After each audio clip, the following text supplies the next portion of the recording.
Hey guys, welcome to Heart Academy for my GED English class. This is for the week of October 2nd. I posted an assignment yesterday, and today I'm going to provide you with video help with the worksheets. Remember, these videos last about 15 minutes at a time, so you might see more than one video, so I'm sure this is part one. I posted a lot of different worksheets, I think maybe 5 altogether, so I'll go through all of them actually and give you examples of what to do and in order to get started. If you choose to do this enrichment, remember homework isn't mandatory, but it will help you excel through the program a whole lot faster and easier, and anything I can do to continue that help, of course I'm going to do. Remember, you can always text me or call me or send me an email if you need further information or further help after this. Okay? So this, I think, is the first worksheet that I posted, and it is using antonyms. I think that's the first one. Let me go back and check. So first, let me go back and check into our classroom. To be sure I'm on the same place where you guys are. And class not found. Of course it isn't.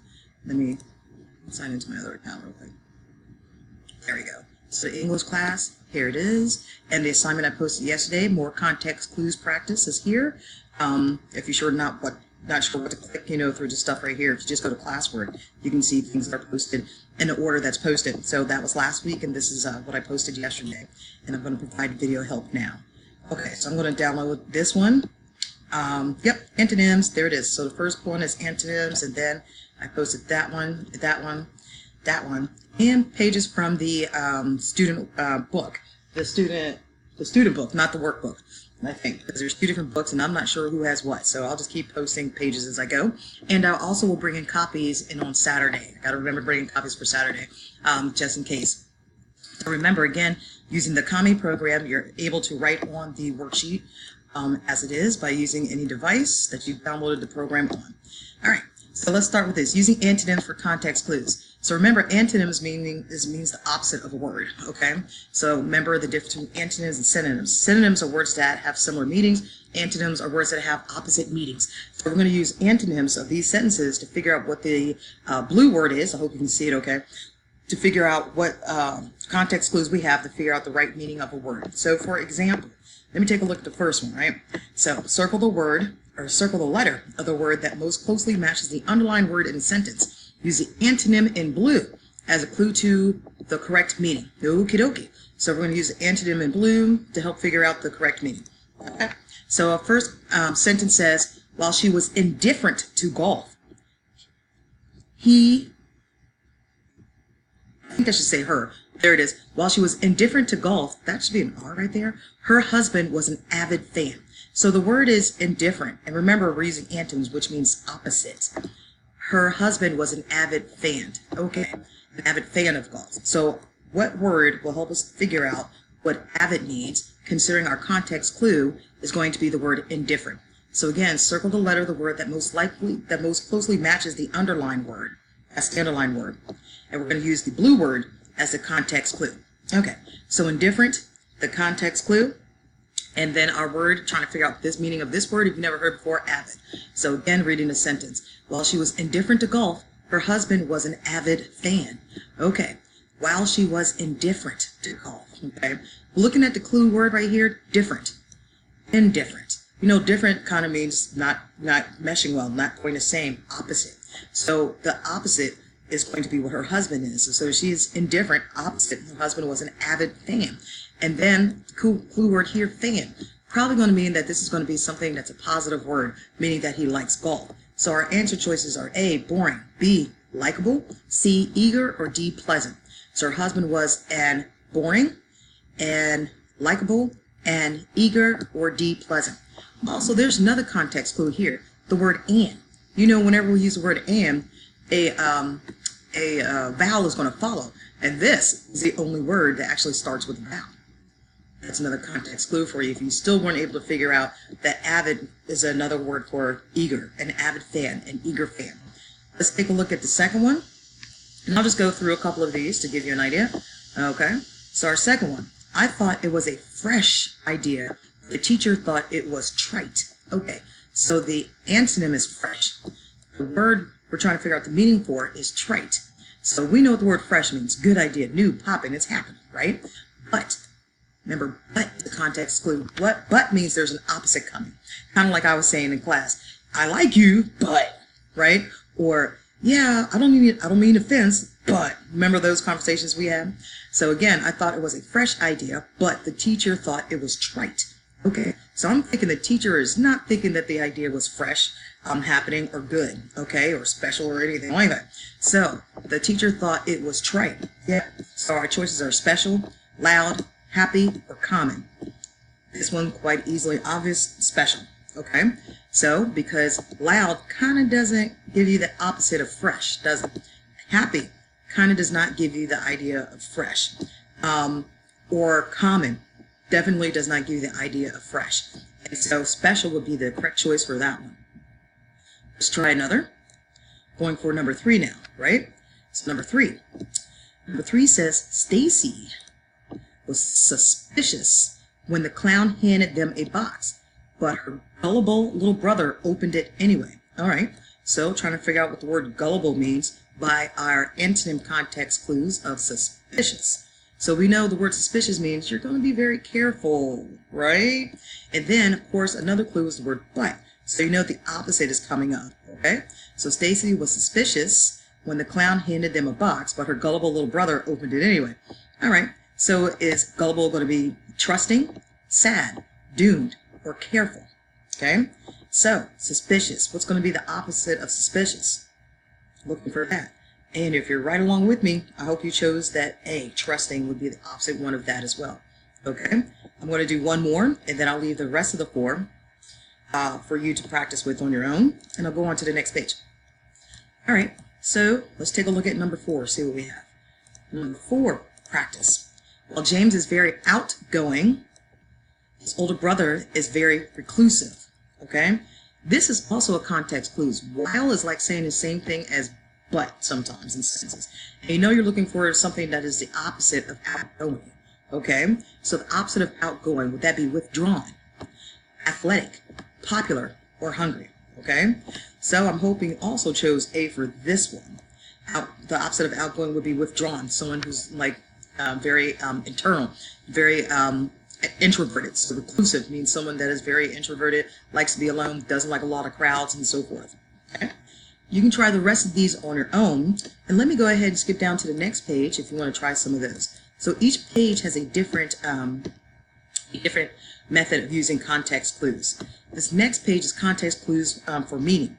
So in this page, what we're going to do is circle the letter of the word that most closely matches the meaning of the underlined word. Use the other words in the sentence as clues to the correct meaning. So no longer looking for antonyms in this one. This one is straight up, can you figure out what the underlined word means by using the sentence that surrounds it. First one, the generous people fed the emaciated lost dog.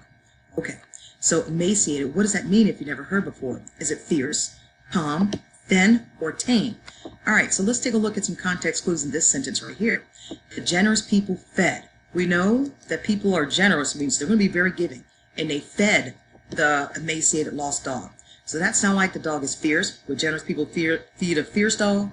Would they feed a calm dog, a thin dog, or a tame dog? Okay. Now, generally we can figure out that fierce is not going to be it. But three of these could work. But which one is going to be the most likely one? Let's take a look at what the people are doing again. The generous people fed the lost dog. Okay. So the dog could be calm, but is it really reflecting what the people are doing with that dog? No, it's not. This one, the generous people fed the emaciated dog. So they fed a dog probably because they thought the dog was thin.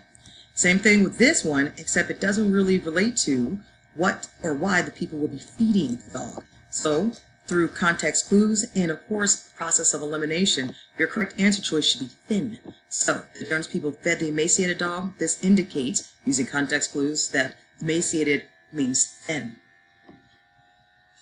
Taking a look at our next one. So our next one says, she invariably leaves her homework at home and must turn it in late. What does the word invariably mean? Okay, so we know that this is a person who leaves the homework home, and so she must turn it late. Sounds like a consequence for me, okay? So invariably, is it purposefully? She purposefully leaves her homework at home, okay? Who knows? Some students I know do that.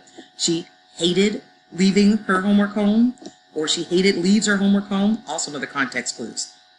The tense of this word, it's not in present tense, okay? It's past tense. And if you put that right here, you wouldn't have a grammatically correct sentence. Listen to what I'm saying.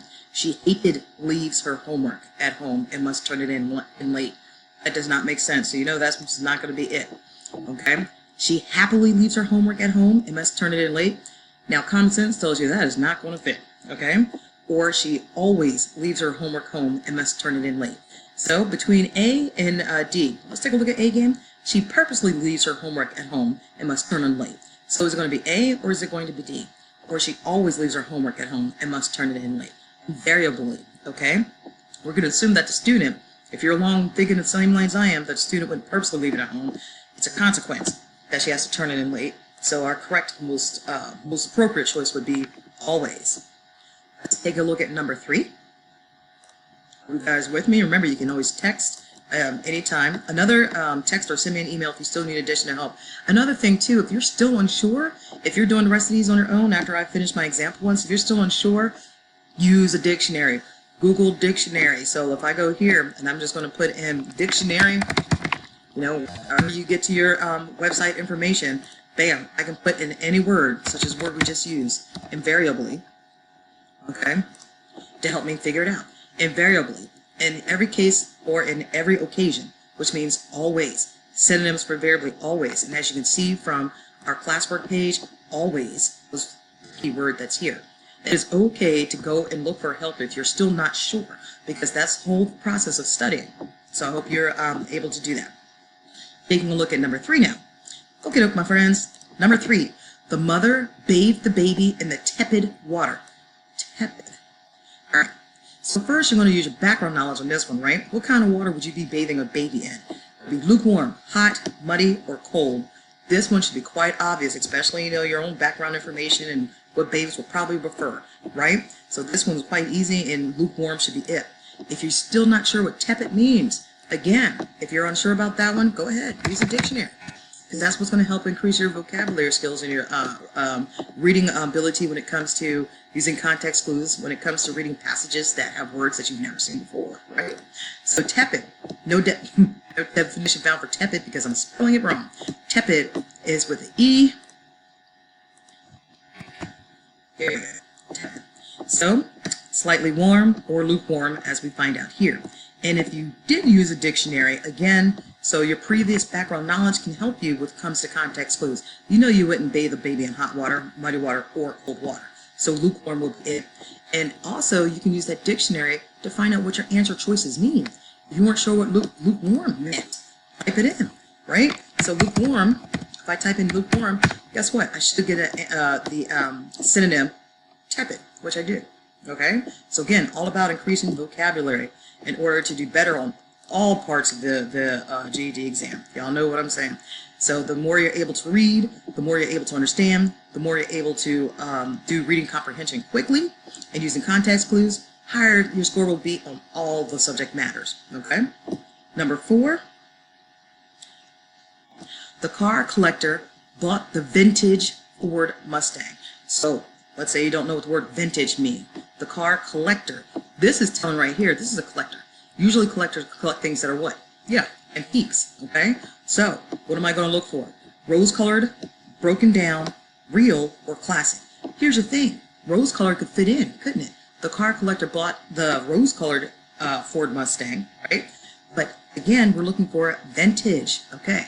So vintage, does that mean rose-colored? Nope, that's just describing as an adjective as a color.